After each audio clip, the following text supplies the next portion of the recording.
At last we find what we have been searching for 6 months along the Persian Gulf. An open market in human beings. This one takes place in the courtyard of an old fort. 3 men and 3 women are on sale, all Africans. They appear resigned to their fate.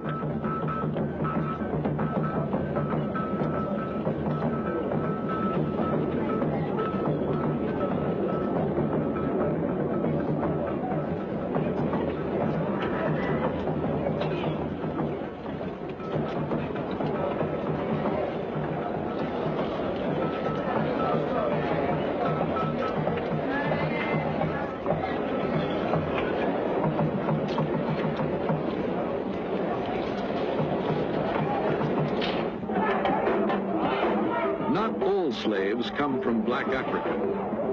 They can also be procured on the Arabian Peninsula. Sometimes all you have to do is organize a party, the kind the British have called slaving parties. We hear about such a party in Qatar. There's music, dancing, laughter, the kind of entertainment that doesn't take place every day in the desert.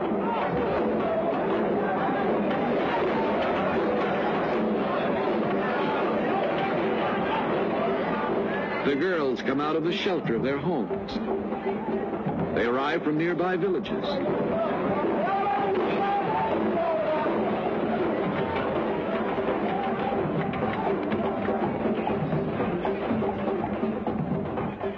The canny organizers of the party have accomplished their purpose.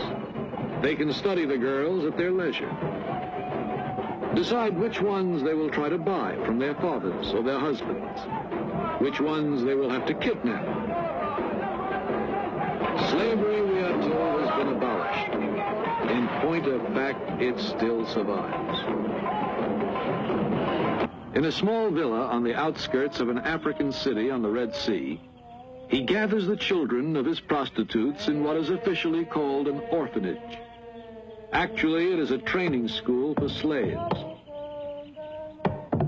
For the first few months, the mothers can visit their children. Then, the Greek takes over, rearing the children and training them until they are old enough to be of commercial interest to the traders of the Middle East. Prices vary according to age, color of skin, and the work the child is intended for. An attractive half-caste girl of 12 may be worth as much as $5,000.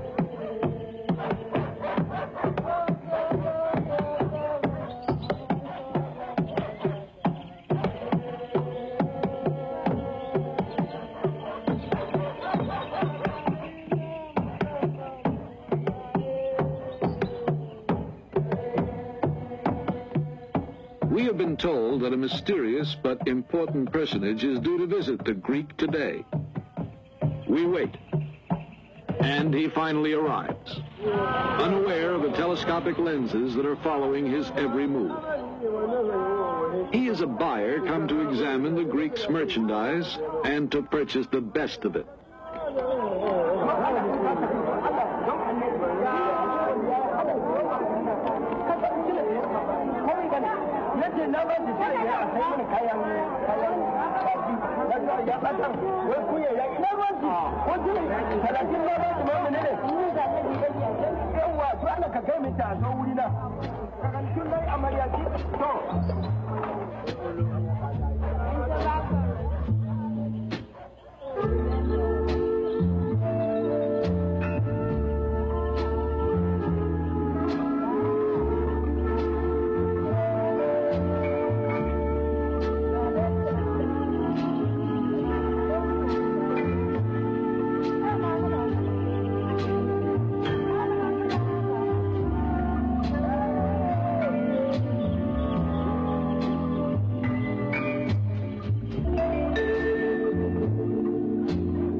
eventually land either in a harem or in a brothel. If they look happy at the prospect before them, it is because their training under the Greek has led them to expect a life of wealth and ease and love.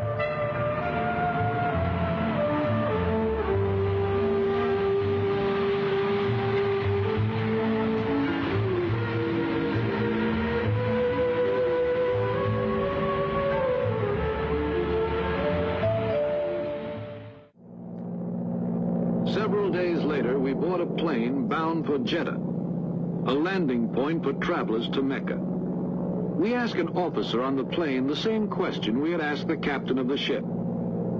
He simply hands us the passenger list. 20 persons on the flight are traveling together. Men, women, and children. 12 have round-trip tickets, and the other 8 one-way tickets. These 8 are in effect living traveler's checks that will be cashed in to pay the expenses of the return for the rest of the party. They are women, servants, and children whom the 4 Arabs will sell as slaves. Their destiny as human traveler's checks has been decided years ago, and now they are carrying out that destiny.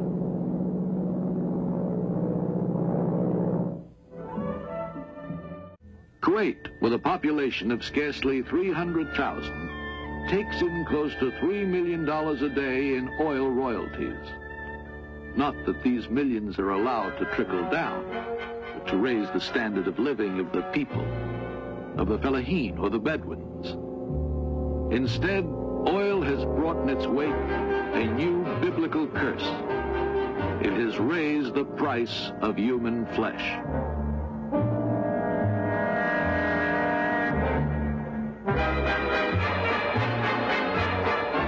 Storage tanks and pipelines add a new and modern decorative touch to the vast emptiness of the desert. But they provide no sustenance for the people who live nearby, in hunger and misery and desperation. Water is precious, and the camel is precious. And to give the camel a rest now and then, water is drawn by slaves. These girls, 10 to 12 years old, are blindfolded to keep from getting dizzy as they take turns with a camel.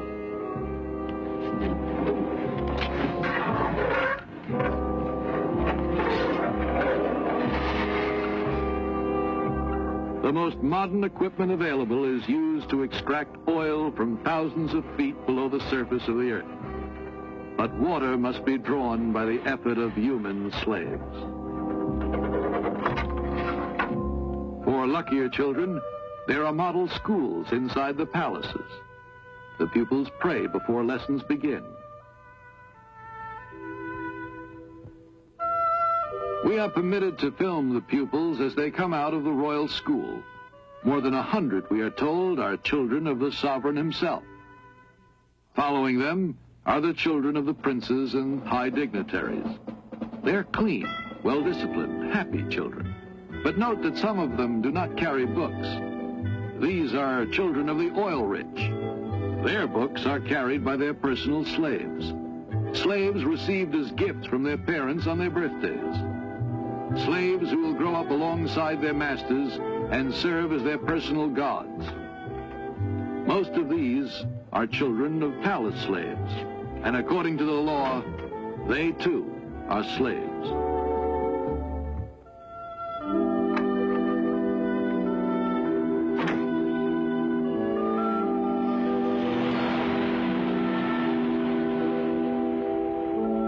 The oil millions turn into automobiles from Detroit, parking lots, and traffic cops who direct traffic straight toward the desert.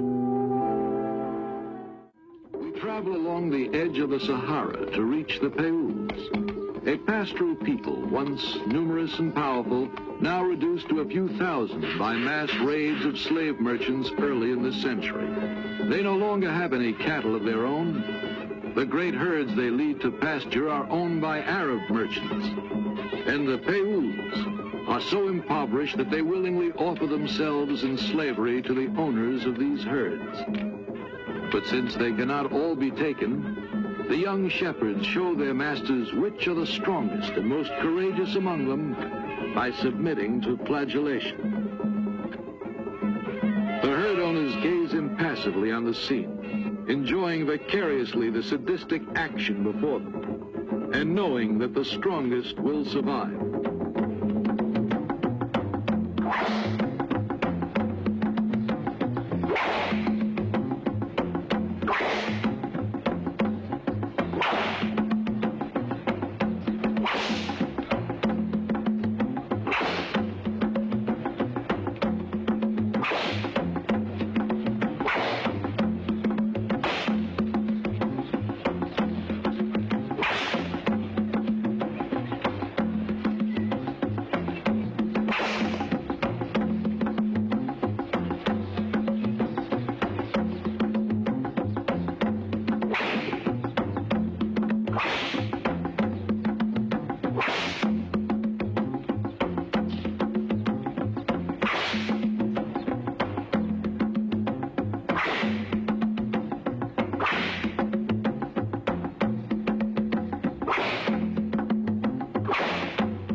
And the survivors smile and smile and pretend to ignore the pain. They fall on their knees and beg their Arab masters to accept their services.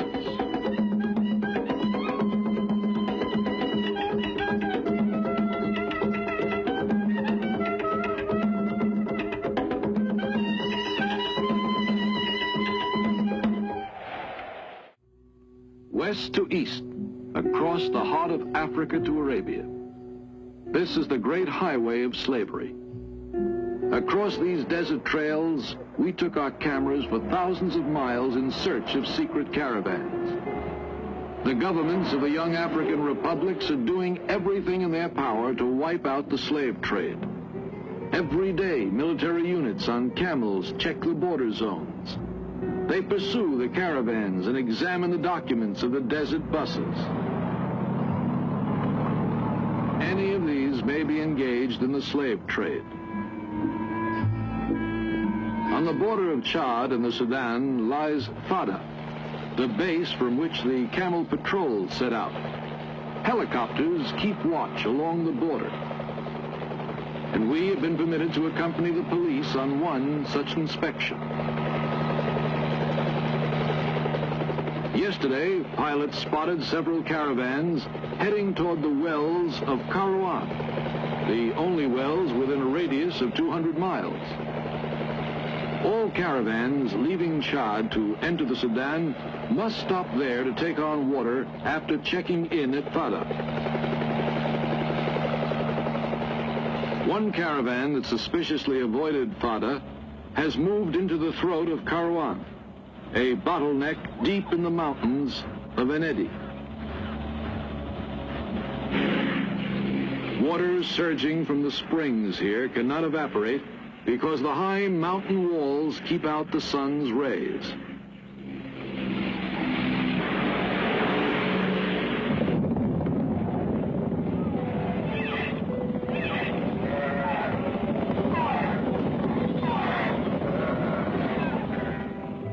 We reach our objective. There is no escape from the throat of Kairouan. It is a dead end.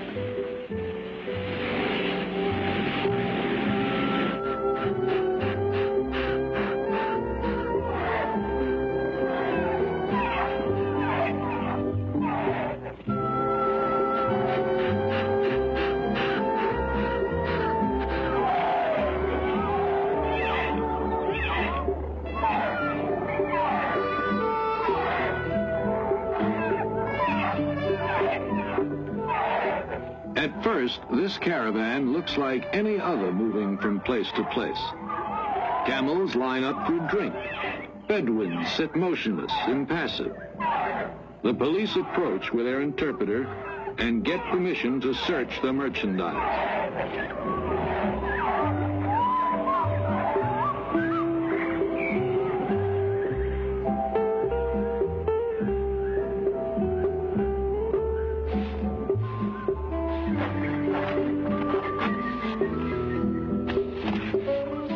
The interpreter notices an odd-shaped bundle with a canvas cover.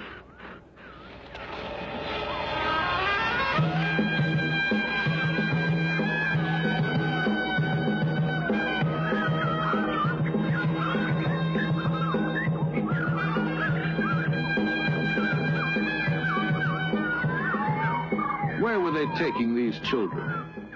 What market were they headed for? The slave dealers won't talk.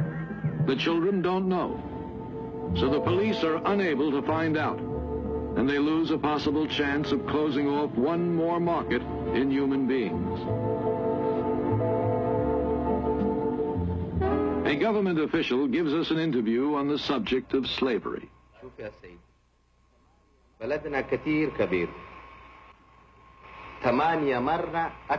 I can assure you, he says, that slavery does not exist in my country. The first official act of my government when it came into power was to draw up stringent laws against slavery. But our country is large, very large. Look at the extent of our borders. Our army and our police do everything in their power to patrol them. But it does happen that the law is violated on occasion. Can you tell me of a single country in the world in which the law is never violated?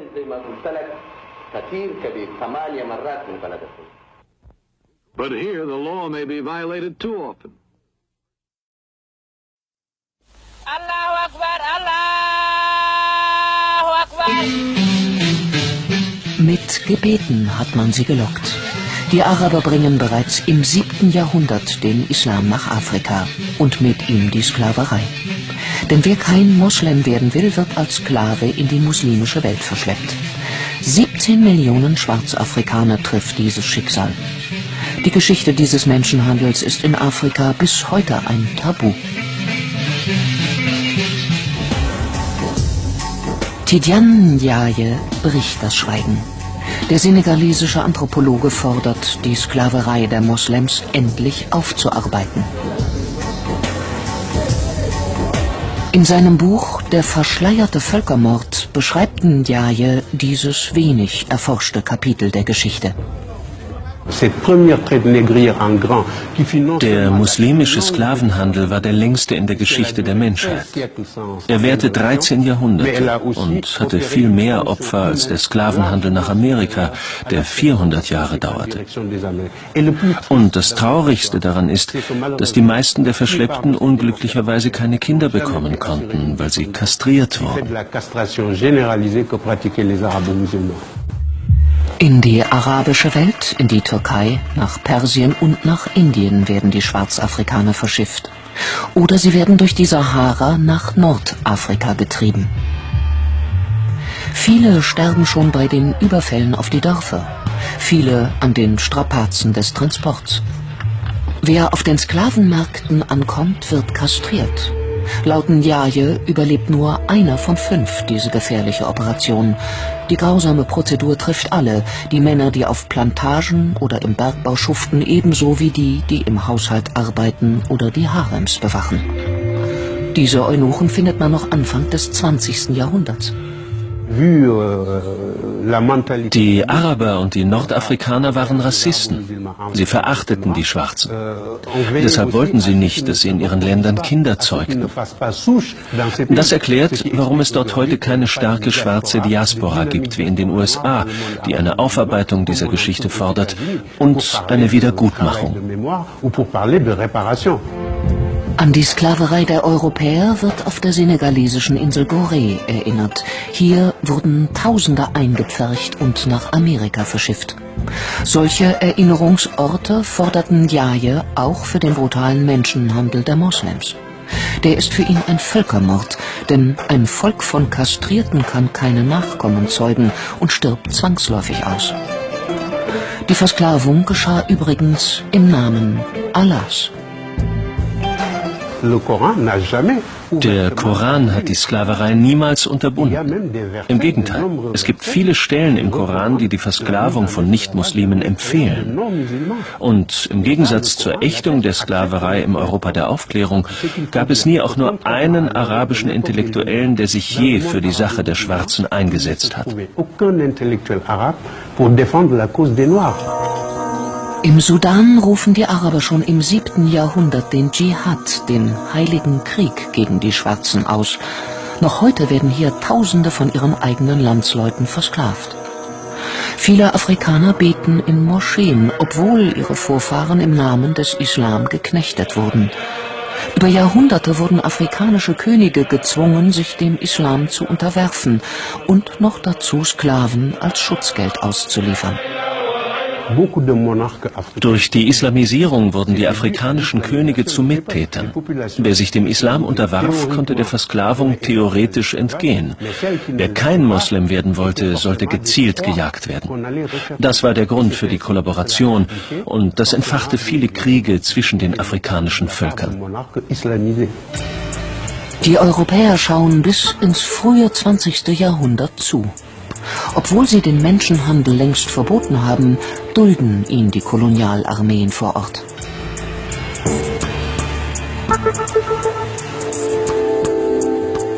Ein Zentrum des schmutzigen Geschäfts ist die ostafrikanische Insel Sansibar. Hier landen die Menschen nach dem Verbot der Sklaverei in unterirdischen Verliesen. Den berüchtigten Tipu-Tip macht der Menschenhandel zum zweitreichsten Mann Sansibars. Noch nach 1920 schuften Sklaven auf den Plantagen der Insel. 13 Jahrhunderte Sklaverei aufarbeiten, dafür gibt es offenbar weder in Afrika noch in der islamischen Welt Bereitschaft. Es gibt eine Solidarität zwischen den Afrikanern und den Arabern wegen der gemeinsamen Religion, dem Islam. Man zieht es vor, über diese schmerzhafte Geschichte nicht zu sprechen. Man richtet die Aufmerksamkeit lieber auf die Schuldigen, die alle schon kennen, die Europäer und die Amerikaner. Tidiane Ndiaye will das nicht hinnehmen. Weder als Intellektueller noch als Enkel eines senegalesischen Königs. Und auch nicht als Moslem. Christian boys kidnapped from the villages are confined to an Islamic school where they are made to study the Arabic language and memorize the entire Quran. Rising for prayers before dawn and studying until the late hours of the night, they are indoctrinated into the strict teachings of the Islamic faith. Those who refuse to cooperate are beaten and chained until they improve their studies. They must give up playing. Playing is harmful. It doesn't allow them time to study. Anyone who misbehaves, he's whipped so that he doesn't play anymore. When his colleagues see him being whipped, he will stop playing and become afraid. The Quran is difficult. If they do not work hard, they will not be able to memorize it all. A lot of the footage that we have received from these nations, some in Sudan, show young boys being beaten, show them chained, walking down these dusty paths around the school compound with chains. In one school, they have to write on a small board that they carry with them Quranic verses and then wash this board and drink the water. And their teachers tell them that drinking this water causes them or helps them to memorize this faster. Young girls have also been kidnapped and sold as concubines or given over to the sexual pleasures of the Islamic soldiers. Girls as young as 9 have been repeatedly violated. Tens of thousands of children have disappeared, hidden away by radical Muslims seeking to create a new generation void of any Christian faith. Christian men who refuse to submit to the Islamic movement have been imprisoned, beaten, and oftentimes mutilated. Others have been hung, nailed to trees, or drowned in the River Nile. I must admit that I too, among hundreds of millions of educated people, was under the impression that the African slave trade was the sole responsibility of the Christian Europeans, the white race. That is, until I started exploring the subject in greater depth, and especially after reading an incredibly enlightening book called The Legacy of Arab Islam in Africa by John Alambila Azuma. My whole perspective and understanding has changed dramatically, and I would like you to tell us more about this subject. The success of Muhammadan Islam in deceiving, misinforming, deforming, and contorting both history and reality over a period of almost 1400 years has been astounding. That is, until now. The greatest tragedy about this particular subject is that most of the descendants of African slavery, the black people in the Americas, around the world, as well as among the African blacks, are totally ignorant of the actual facts. Before we lose the concentration of our listeners, I would like to make the following statement and then prove it. That the worst, most inhumane and most diabolical institution of the black African slave trade was initiated, refined, perpetrated and implemented by the Mohammedan Arabs and later aided and abetted by the black converts to Mohammedan Islam. I predict that, as usual, the two subcultures, those of denial of facts and of political correctness, will attack us without once disproving a single statement and or conclusion that we make. Slavery was not created by the white races, because it has existed throughout human history and practiced by every tribe, culture, civilization, racial group, and religion. In fact, the very word slavery has its root in the name Slav, based upon the Slavic peoples of Europe who were subjugated by other Europeans. It is not common knowledge that the Arabic word abd is synonymous with the meaning of slave. For example, Abdullah means literally the slave of Allah, and that in the language of the Arabs, all black peoples are called abid, plural, for slaves. While much has been written concerning the transatlantic slave trade, surprisingly little attention has been paid to the Islamic slave trade across the Sahara, the Red Sea, and the Indian Ocean. While the European involvement in the African transatlantic slave trade to the Americas lasted for just over 3 centuries, the Arab involvement in the African slave trade has lasted 14 centuries, and in some parts of the Mohammedan world is still continuing to this day. The birth of Mohammedan Islam and its conquests brought about the birth of institutionalized, systematized, and religiously sanctioned slave trade on a massive and global scale. In fact, the Quran allows the taking of slaves as booty or reward for wars of aggression against any and all unbelievers, most of the human population. This has led to an enormous number of so-called holy wars, jihad in Arabic. There was and is absolutely nothing holy about these wars, which are primarily to plunder, slaughter, rape, subjugate and rob other human beings of their wealth, produce, freedom and dignity. Mohammedan Muslim states and tribes attacked other non-Muslim groups to achieve these objectives. Although Islamic jurisprudence laid down regulations for the treatment of slaves, however, incredible and heinous abuses have occurred throughout the history of Mohammedan Islam. By the Middle Ages, the Arabic word abd was in general used to denote a black slave, while the word mamluk referred to a white slave. Ibn Khaldun, 1332 to 1406, the preeminent Islamic medieval historian and social thinker, wrote, "The Negro nations are, as a rule, submissive to slavery, because they have attributes that are quite similar to dumb animals." It should also be noted that black slaves were castrated based on the assumption that the blacks had an ungovernable sexual appetite. When the Fatimid Caliphate came to power in Egypt, they slaughtered all the tens of thousands of black military slaves and raised an entirely new slave army. Some of these slaves were conscripted into the army at age 10. From Persia to Egypt to Morocco, slave armies from 30,000 to up to 250,000 became commonplace. The Islamic slave trade took place across the Sahara Desert, from the coast of the Red Sea, and from East Africa across the Indian Ocean. The Trans-Sahara trade was conducted along 6 major slave routes. just in the 19th century, for which we have more accurate records. 1.2 million slaves were brought across the Sahara into the Middle East, as well as a further 450,000 down the Red Sea and 442,000 from the East African coastal ports. That is a total of 2 million black slaves just in the 1800s. At least 8 million more were calculated to have died before reaching the Muslim slave markets.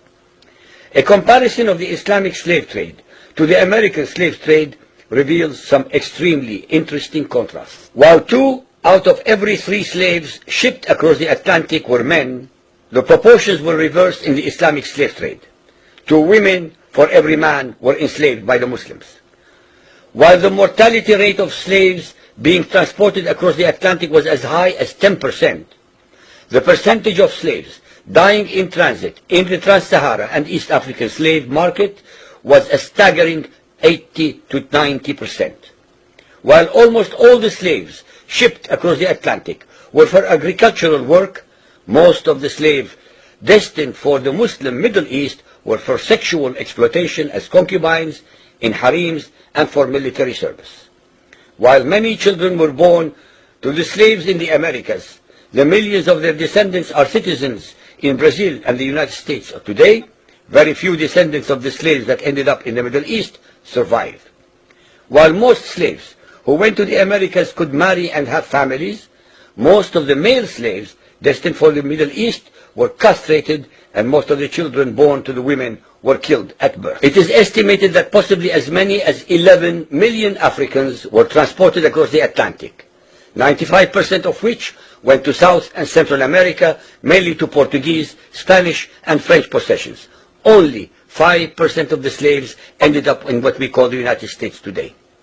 However, a minimum of 28 million Africans were enslaved in the Muslim Middle East. Since at least 80% of those captured by Muslim slave traders were calculated to have died before reaching the slave markets, it is believed that the death toll from 1400 years of Arab and Muslim slave raids into Africa could have been as high as 112 millions. When added to the number of those sold in the slave markets, the total number of African victims of the Trans-Saharan and East African slave trade could be significantly higher than 140 million people.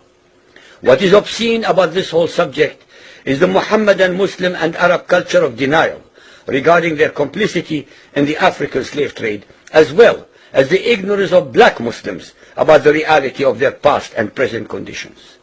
The statistics and reports above are based upon the logbooks kept at the African slave ports, ship logs, travelers' reports, eyewitness accounts, etc. Ladies and gentlemen, the facts and reality of Mohammedan Islam's complicity in the slave trade and their inhuman depravity are infinitely more devastating, more staggering, and more incomprehensible than all the nightmare fictions in the world.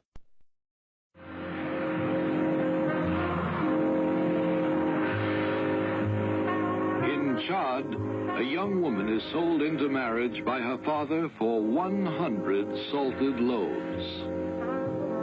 The United Nations Convention on Slavery lists such a sale without the woman's consent as an act of slavery.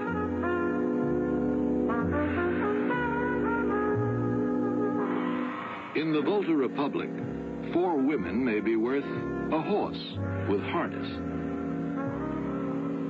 But they must be young, beautiful, and well-dressed.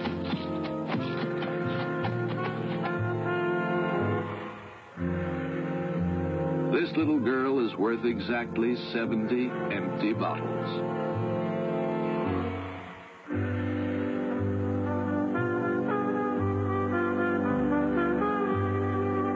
Even if she could read the United Nations Convention, it would hardly be of any help to her. Nor would its provisions against mutilating, branding, or otherwise marking a slave help this woman, dressed in rags, who totters along with her ankles in chains among the crowds in a large city. This is Porto Novo, capital of Dahomey. We are going to a fishing village on the lagoon of Cotonou in Dahomey. This lagoon has a lovely fairy tale look, and its inhabitants contribute to the fairy tale quality as they gracefully toss their fishing nets onto the waters. But there is nothing of the fairy tale about the harsh struggle for existence of the people of this village, who live exclusively on the fish they are able to catch in the waters that surround their stilt-propped homes.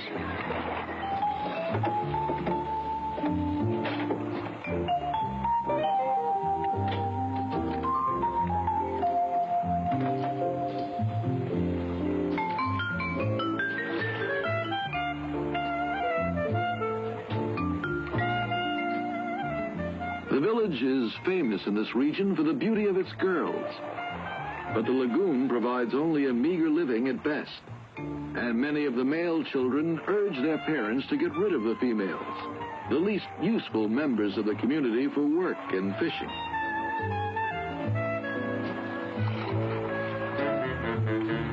Whenever one of the girls disappears, they say that the crocodiles have kidnapped her.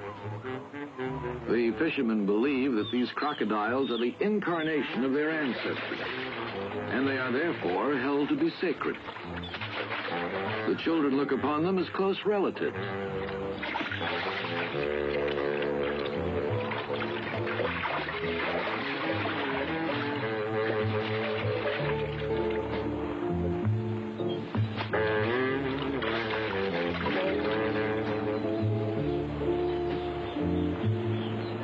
A girl has disappeared. Her father makes a fine show of lamenting and weeping. But if ever the expression has had a true meaning, these are crocodile tears. Actually, the girl has not been a victim of the crocodiles. Her father has simply sold her to a slave dealer. Where do these girls end up? Sometimes they are bought by men from nearby villages and become part of the material wealth of the new tribes. But more often, they are spirited away to the Arabian Peninsula to become concubines in the harems of the desert princes.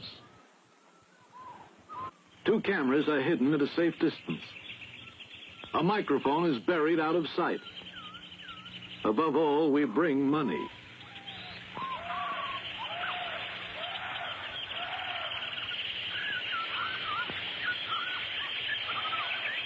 We don't have to wait long.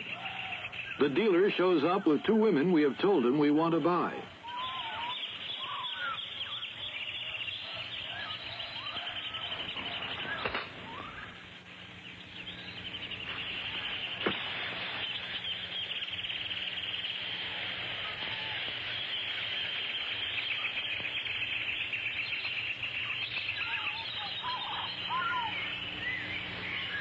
How do you do?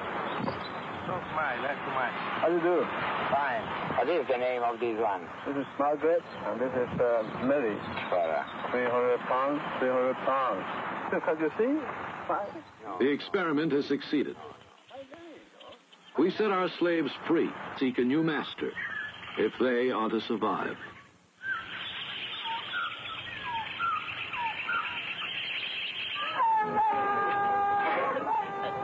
You don't have to hide yourself in a forest to buy a slave. You can buy one on the outskirts of a large city as well. This is an African city at night. One gigantic flophouse. A huge bed of misery and desperation.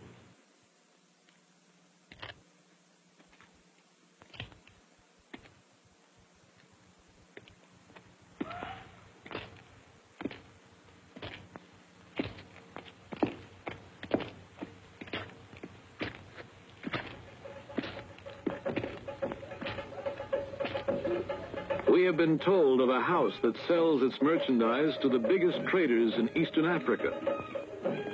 Our informant leads us there through narrow streets and back alleys.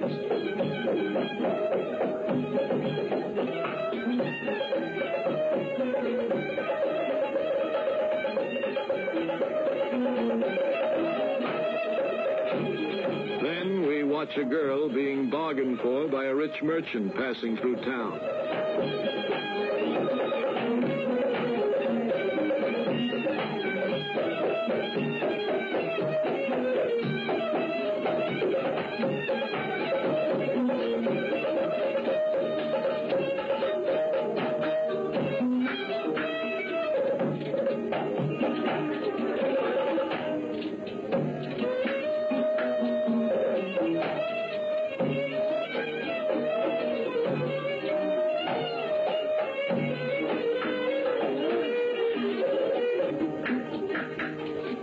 This is indeed a trap, but hardly a tourist trap.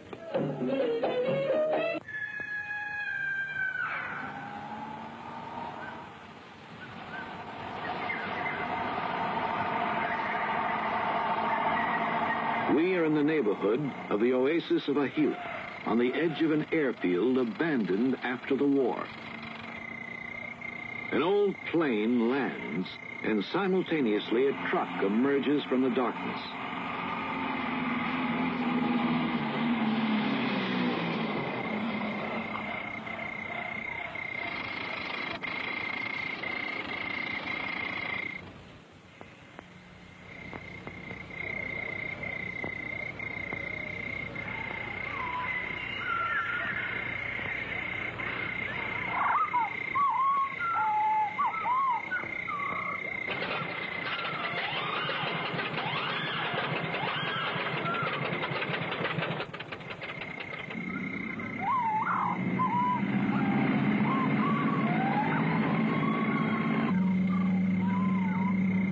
The plane takes off at dawn.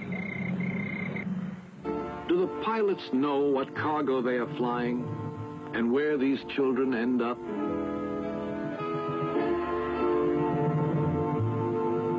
We find our answer. Great opportunity for the slave traders lies in the pilgrimage to Mecca. Mecca is the heart of Islam, and Islam is the third religion in the world.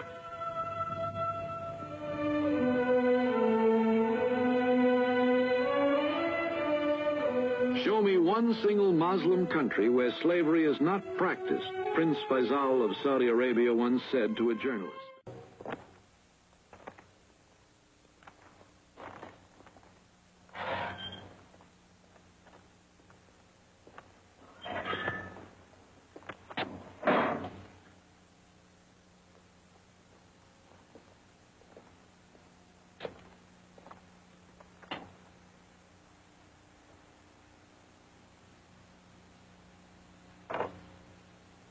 We are sorry to have to drag the United Nations into it again, but there is something we must add. We have the evidence of this British officer, Lieutenant Marlon Steele of the 37th Military Police District of Maridi. On the morning of May the 6th, 1963, 5 Kivu slave traders were arrested. They are guilty of having used these instruments of torture on 15 Bakudo children so as to reduce them to such a pitiful physical condition as to arouse the generosity of the passers-by.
We are sorry and ashamed to have to insist on showing this terrible document.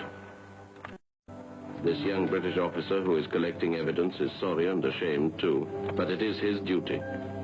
Just as it is our duty and that of the whole civilized world, or the world that calls itself civilized and feels smugly at peace with its conscience and with God, to consider this an accusation, to stop this cruelty.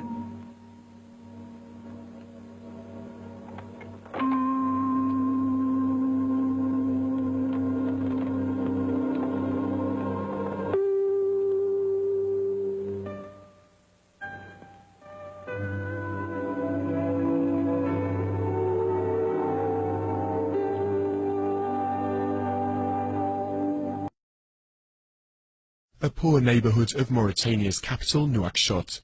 Habi and her son don't have much, but even so, it's a lot more than they used to have when Habi was a slave to an Arab family. 2 years ago, an organisation campaigning against slavery rescued her from her former masters. In the beginning it was very difficult for me. It was very difficult to leave my masters because I thought there weren't any other options. I just couldn't imagine I'd be able to live without them. Biram Ould Abaid works for the NGO in question, SOS Slaves. He says it's freed more than 50 slaves over the past 2 years, but that there are thousands more still out there. The slaves are mainly from the ethnic community known as the Harratine, a group oppressed for 800 years in the region. So long that slaves too often simply accept their fate as an inferior caste.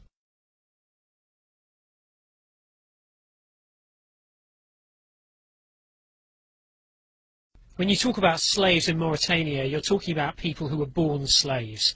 That means who work with no salary, who have no rights with their children, no right to education, and if it's a woman, she must sleep with her masters at their will.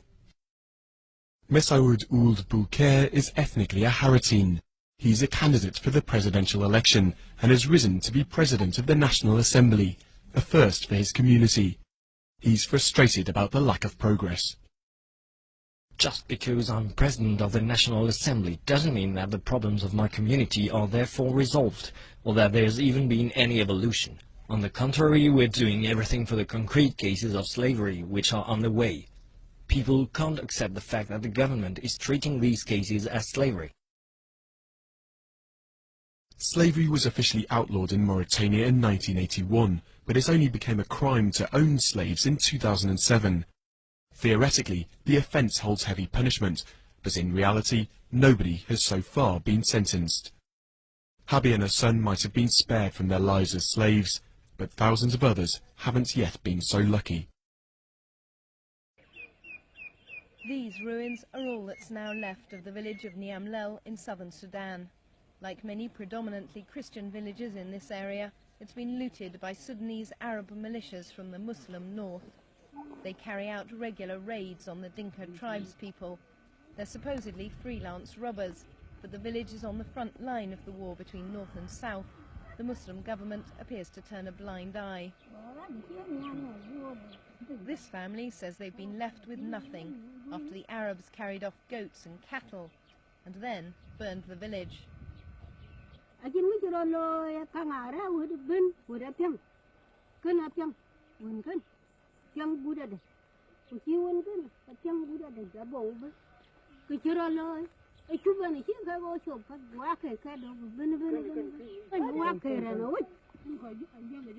Up to 300 villagers were killed, mostly men. Then the women and children were rounded up. The Arabs captured Abuk Maru, along with dozens of others. She believes they intended to sell her in the north as a slave, but let her go when they discovered she was blind. They still have her 2 children.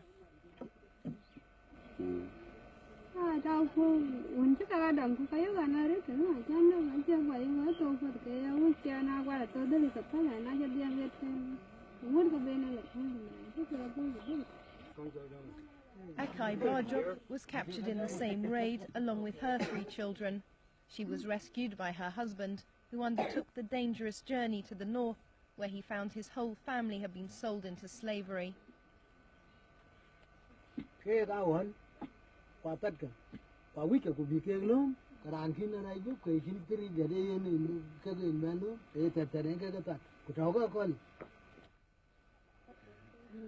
Apin Akot paid around £100 a head for his family's freedom. It took him months to earn the money, but few people managed to make the journey north. So 4 hours walk away from the village, a new market has sprung up. Arab traders have realized that they can sell escaped slaves back to their families for 5 times the price in the north. At this market, former slaves change hands for £500, a few Kalashnikovs, or 5 cows a head. A group of 22 people wait to be sold. To get here, they've escaped from their owners and been rounded up by the Arab traders, who bring them back to the south. Until money changes hands, they won't be free. 600,000 was 12. The practice has disturbed some Arab merchants.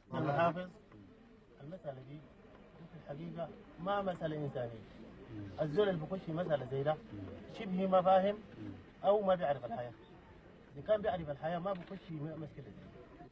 But controversially, a Western aid agency has got involved. Freedom. It is literally freedom for 20 people. These children are being brought back with money supplied by Christian Solidarity International. Here, it's handing over £10,000 to a slave trader.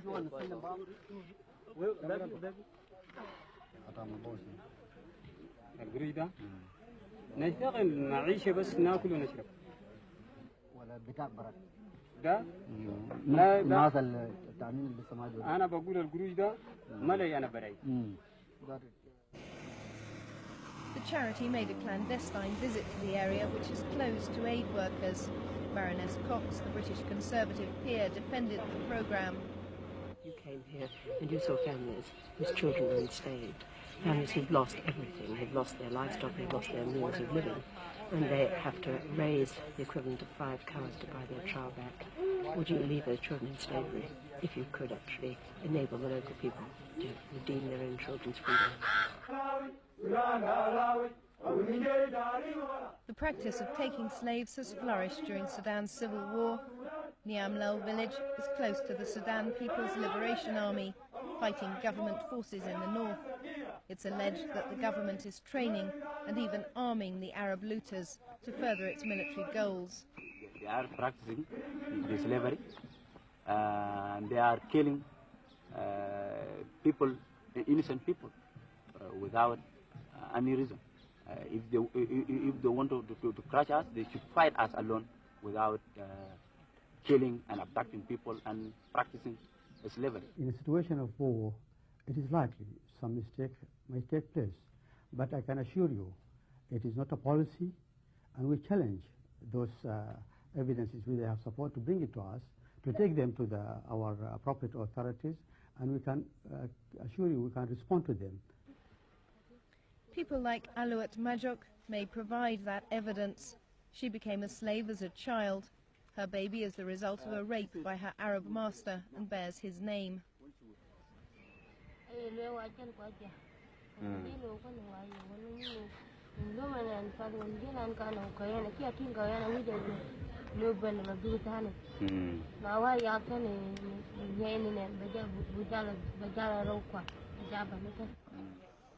Sudan has been at war for over 15 years.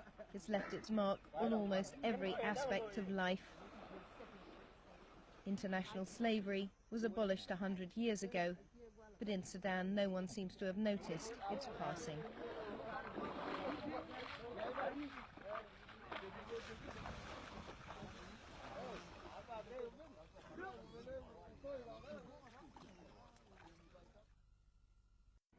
The first colony the Arabs founded in Africa was in the Dahlak Islands in Eritrea, and the Arabs developed a large slave trade to feed the insatiable demands of the Basra salt and soil reclamation projects around Basra in Iraq, where the delta, where the Tigris and Euphrates enters the Persian Gulf. This is also in Muhammad's time, 7th century. Yes. This was the rise of the Arab Empire that became, an international empire. But the first 250 years of the Arab Empire saw a large, massive slave trade where they were going into East Africa and taking slaves. If you read the classic Arab scholars like Ibn Khaldun and Al-Masudi and even Ibn Battuta, they speak of these massive concentrations of African slaves in Iraq. They were called the Zanj, as in Zanzibar or in Tanzania. The Arab word for Africans was Zanj, Z-A-N-J. So there was a series of the revolts of the Zanj, or the African slaves in Iraq. And at one point, the revolts were so large that the Zanj rose up and captured the city of Basra and massacred, because apparently they were treated so brutally, by their Arab slave masters. They massacred every man, woman, and child in Basra and established an African kingdom in Basra, which is the closest large city to Baghdad, which at the time was the center of Arab culture in the world. The first great African slave revolt historically documented took place in Iraq. Known as the Zanj Revolt, it lasted from 869 to 883. Thousands of African slaves from East Africa working in the salt marshes in southern Iraq joined forces with other groups to revolt against slavery and for social changes. The Zanj rebels even established their own state with its capital called Al-Muqtada, and during 14 years seriously threatened and challenged the reign of the Abbasid Caliphate.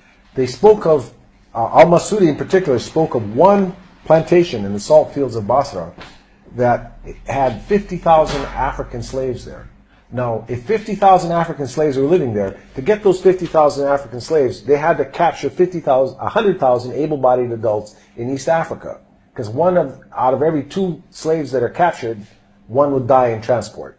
So, if in the Americas, if a slave life lasted 7 years, let's just say for round figures, the Africans in the slave fields of Basra lived for 10 years. That means every 10 years, 200,000 new able-bodied adults had to be captured in Africa to supply 100,000 slaves to keep the Basra plantations operating. So that means in 100 years, you're talking about 2 million African able-bodied adults were taken from East Africa to Iraq, okay? And they're treated so brutally that they regularly rose up in rebellion. Not so much in the European slave trade in Africa, but in the case of the Zanj, the African slaves in Iraq, there was subhuman bondage. And that if you read the Arab writers, the description of the African slaves, where they spoke of them having large sexual organs, of smelling bad, of being thieves, of wanting to rape their women, of being dishonest and lazy. Which I did in the University of Birmingham, UK.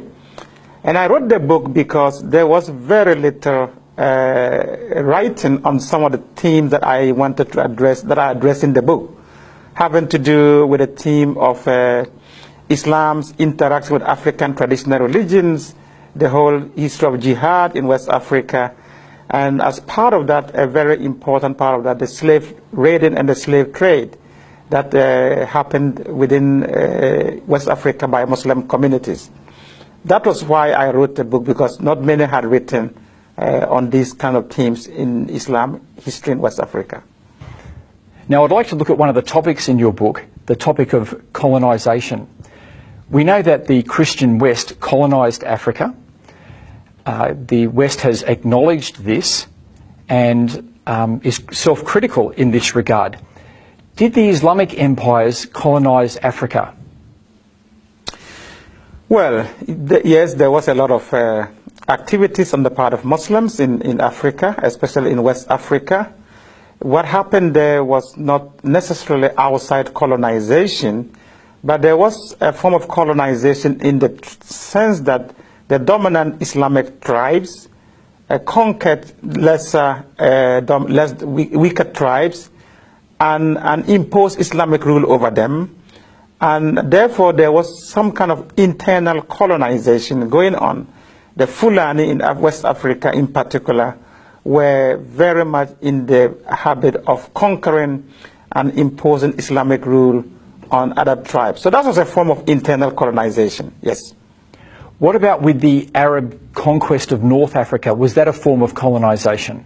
Absolutely. That the Arab conquest of North Africa was a form of colonization that took place in the 7th century when Arab Muslims burst out of Saudi Arabia and conquered Egypt and went on to conquer the whole of North Africa. There were a lot of Berber tribes there. The Egyptian Copts were the original indigenous of the land, as well as the Berbers. And they were all conquered and Islamized and Arabized. That was also a form of colonization, definitely. Now, do Muslims today acknowledge this? Are they self-critical about this? Not to the extent that the West has become very critical. In fact, many Muslims don't even admit that there was any form of colonization. Even though if you talk to the Berbers, and let's be also aware that many of the Berbers have become Muslim, the Berbers will tell you they have been colonized. They have been, there's been Arab imperialism. The same thing in Egypt. The Copts know that they are the original, the indigenes of the place. They feel like they have been colonized. The same thing will happen we talk to Sudanese. They will tell you that Sudan was colonized by Arab Muslim invaders. So yes, they will not admit it, but there is that kind of history there. Okay, thanks for that. I want to move on to the topic of slavery now. Did the Muslim empires practice slavery? Absolutely. But slavery was a very important part of Islamic expansion in West Africa, and in fact in the Sudan, and from the very earliest period of Islamic penetration into Africa. It started by buying, purchasing slaves and trading in slaves, and then it went on from purchasing to raiding for slaves and capturing slaves deliberately, especially mainly black Africans, and transporting them into North Africa and into Saudi Arabia, the Arabian Peninsula, and onwards to the Ottoman Empire to Turkey. So slavery was a very endemic part of Islamic interaction with Africa. And in West Africa, the jihad's period of the 18th and 19th century involved massive slave raiding and slave trading. And many of the slaves that were captured and sent and sold and taken into the transatlantic slave trade, most of those who were doing the raiding at the time were Muslim communities. Because they were the dominant tribes. So a lot of that happened. That is not to say that non-Muslim communities were involved in raiding, but the dominant tribes were the Muslim communities that were doing the raiding at the time. The treatment of slaves is a topic that you bring up in your book. Can you talk about some of the differences in the way that slaves were treated in the Western world compared to in the Islamic world? Yeah, one of the themes I explored in my book is this perception that Muslims treated their slaves much more humanely than the Western slave trade. And what I found out in my own research was that that is not necessarily the case, and that there were very harsh treatments of slaves by Muslim groups. It was just a done deal at the time. And one of the key differences I looked at in my book that whereas slaves taken to the West were able to marry and reproduce and have their families, and you can still find large populations of African Americans today in North America and in the Caribbean, you go to the Islamic world and you find very few black remnants of the slave trade, which was very massive. And one of the reasons is that many of the male black slaves taken into the Islamic world were castrated as eunuchs, which meant that they could not, of course, reproduce. And the other factor is that many of the women were taken as concubines by their slave masters, and they gave birth to mixed races, and they were very much absorbed into the society. So you don't have black slave and kind of descendants in the Muslim world as you would in North America, and part of the reason is the castration and the way the slaves were treated. Did the Islamic world abolish slavery? Slavery persisted in Islamic countries far, far longer than it did in the West. The West abolished slavery long before the Islamic countries ever abolished slavery. And they did so under a lot of pressure from colonial governments and from Western governments and from all kinds of activist groups. And in fact, the Saudi Arabia, for instance, abolished slavery in 1961 or 1960 thereabout, whereas Mauritania abolished slavery in 1981. And these were done on paper, and a lot of it is still being done. In practice, there are still a lot of slaves in Muslim countries. And the Sudan, during the Civil War, there was a lot of slave raiding going on, done by the Arab Muslims in the north against the enemies and the Christian Africans in the South. So even up to the 90s and this century, there was still capturing of young African men, boys in the Sudan for sale. So slavery continues, even though it has been abolished on paper in many Muslim countries. I often hear Muslims talking about the golden age of Islam, and they look back to this as the time when Islam ruled, and this is the golden period that they look back to. What's your understanding of the golden period, the golden age of Islam? Yeah, it depends on which Muslims group we are talking about, but the golden age of Islam, many Muslims look back to the period between the 7th and the 9th century, when during the Abbasid Caliphate, or rather from the 9th century to around the 13th century, during the Abbasid Caliphate. They talk about it as the golden period of Islam. But if you look at that history, it is fraught with difficulties, with a lot of problems. Yes, a lot of progress was made under that period. There were times of very stable rulership. There were times of progress in terms of learning and science and exploration. There was a lot of that going on. But that does not necessarily, and that was the time that Islamic orthodoxy was formalized. So there were a lot of milestones within that period. But in terms of golden period, I think it's very tricky to begin to talk about golden periods. If we look back and look at how messy the whole situation was at that period, and many other periods in Islamic history, just like many of the other empires. Yeah, because from what you were saying, it was a time of conquests, colonization, and slavery as well. Absolutely. With everything else. Absolutely. So there may have been those great moments, but there's still conquest, colonization, and slavery as part of it. Absolutely. And during that time, it has to be said, Muslims were not the only ones who were conquering. Other people were conquering also. And slavery, yes, during the 9th up to the 13th century, slavery was still very much an Islamic phenomenon as compared to the West. Of course, there was ancient slavery in many other societies, but in terms of chattel slavery, in terms of slavery as an institution, that was profitable. That was very much still an Arab Islamic preserve until the West came in sometime from the 15th, 16th century onwards. So yes, there was a lot of that as part of that so-called golden period of Islam. Now, discussing these ideas in our universities is not always an easy thing to do. In your book, you write, hence, in the study of Islam in the West, the dominant convention is that a critical approach is reserved for the Christian past, but forbidden for the Muslim past. The net result is a romantic picture of the history of Islam, avoiding and sometimes denying such issues as the jihadist slaughter and mass enslavement of traditional African believers. Can you just talk to us a bit about your experience as an African in the Western universities talking about these issues?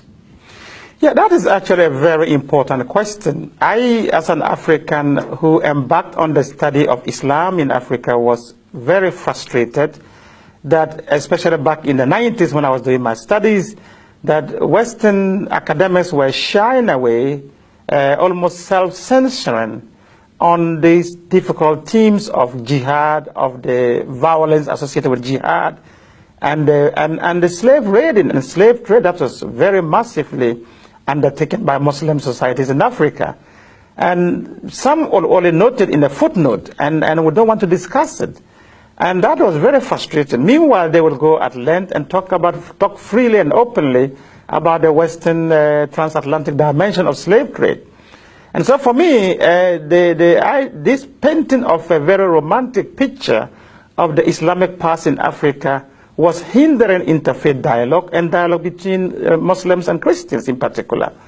And especially in a situation where the radical Muslim groups were laying claim to these histories, these romanticized histories that was written mainly by Western scholars, that they had a golden age of Islam in Africa that they want to return to. Unfortunately, many of the groups that we have today that are ideological Muslim radical groups, and even Boko Haram in Nigeria, are laying claim to some of these romanticized histories that has been contributed to by Western scholarship and academia on the West of Islam in Africa. And this is what I was trying to challenge and to raise questions about, that we have to paint a more realistic history of the past. Africans have to get a more holistic history of their past if we have to live together, have meaningful dialogue between ourselves as Muslims and Christians. So what do you think is the way forward? Yeah, I explored in my book, the reason why I wrote this book was not to be polemical against Islam or anything of that sort.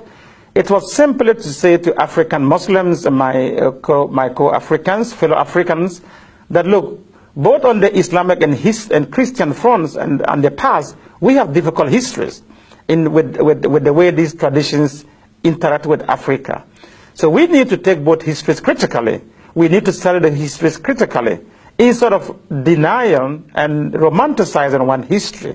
Because when we do that, we are not going to, unless we understand our past very clearly and honestly, we cannot move forward with any sense of integrity and mutual respect. So the whole idea is, how do we move forward? Let's have a much more critical discourse of our past, and then we can move forward with meaningful futures together. That's the only way to move forward in this. Thank you very much for talking with us today. Thank you.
Cái tiếng mấy cái gai cho pin thì lên thêm bị ông pin cả giờ cái caro cái mòn giềng cái gai cho yếu cái chân nó cũng mấy gai cho pin cũng mà cho chín bên quét thì giờ mình chín phải cũng niên đây cũng bè kí anh kia tụt đàn chín nó cái chín tăng nghĩ gì tục cuồng chín nhai ở world bắt uống chín đến nô nên nó chỉ qua từ trên đi qua từ chín ngã kia nằm ya ai chín nhai.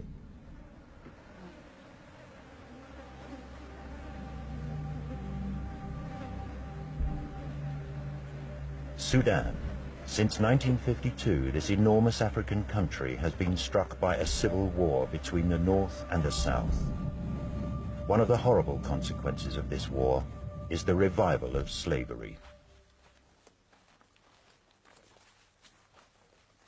Mình các cấp, ai chỉ là biểu á, cả là yêu gì, cái cả đọc á, cô gái này lúc yêu bài, cô chỉ là nhiều chuyện thì cả rồi chỉ là uy, phải chỉ theo uy, cái cả cái bên này yêu quyết tục rồi nên, ai chỉ giờ lôi cả nó khâu phát cái quên giờ lên tiếng cái là khâu, cái quên cái chỉ tiếng của ra, giờ lô cái là đắt tiền, cái xin tới bên yêu, với đầm đâm cái đó, đầm có, cái đầm sao tiền có. Cái bàn phải do cái nóc giờ là cái lốp vượt le wengo wale wengali kule le ngulo dongi ba wale na ndala da le kala na liwi e mai yu nya pa liwi budan tapi budan je ka gwa kala wo te wala na chim ke nya an jala bala po pe ben a po kai le tingri do ba bo tu le yin cái là cái mu yo kai có gà le mu yin cái ki po mre ne la ko gwa po de.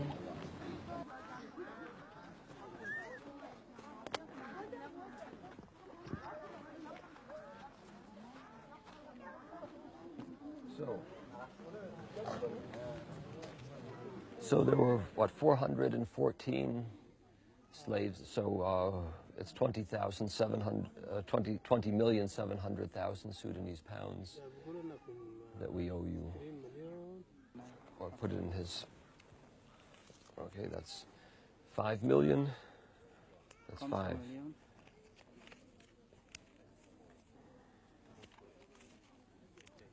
That's 6 million. 6 million.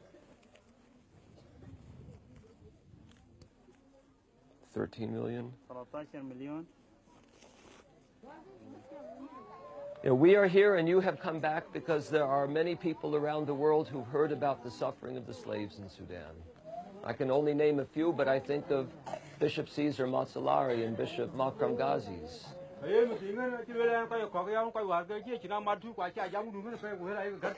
And so many people have not only felt bad in their hearts about the suffering, but they have felt that they must do something, and they've prayed every day, and they have given money. So now you're free to go back to your villages, to find your mothers and fathers and your husbands and your relatives and neighbors, and we wish God's blessing upon you and hope that you can live in peace and security from this day onward. The American John Eibner, who represents CSI, the Swiss organization Christian Solidarity International, travels about 6 times a year to South Sudan. During his visits, he buys back the freedom of women and children that have been enslaved. This is the wife of his brother, and this is his daughter. Ah, his daughter. And were they taken at the same time? The same day. The same day. When were they taken? And then, last year. At Warawa? No, last year. It's not Wato. In Wato. And so, have you seen them since they have been back, or is right now the first time you've seen them? Right now. That was the first time. Very good. Well, we're very happy. No one knows exactly how many slaves there are in Sudan, but we have reasonably good estimates of the numbers, and we reckon that there are over 100,000 chattel slaves in Sudan. That is, slaves that are the private properties of private masters. And there are many more people who are subjected to slave-like conditions who have not been kept by private masters but end up in government-run concentration camps, which the government calls peace camps. Okay, Noor? Okay, shukran. Slave trading is a thriving business. Northern militias are raiding villages in the south for slaves, which they then take back to the north. They keep them in their households or sell them to other masters. A few Arabs in the north, so-called retrievers, are tracing the slaves and buying them. They then bring them back to the south, where these retrievers present the slaves to John Eibner, who is buying their freedom.